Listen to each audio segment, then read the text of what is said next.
kids! Today I'm going to introduce you to some fun fruits and veggies that help us stay strong and healthy. Let's find out what makes each of them so special. This is our friend apple. Apples are red, sweet, and juicy. They're packed with vitamin C, fiber, and antioxidants. These nutrients help boost our immune system and keep our teeth and bones strong. So, having an apple every day is a step towards staying healthy. Now, let's check out carrot. Carrots are small, orange, and super healthy.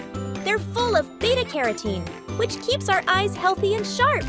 Carrots also help our skin stay bright and glowing. Whether you eat them raw or cooked, they're always a nutritious choice. And here's banana, one of your favorites. Bananas give us a quick boost of energy, which is perfect for when you need a snack before school. They're rich in potassium and vitamin B6, which help our brains work better. And bananas are soft and tasty, so everyone loves them.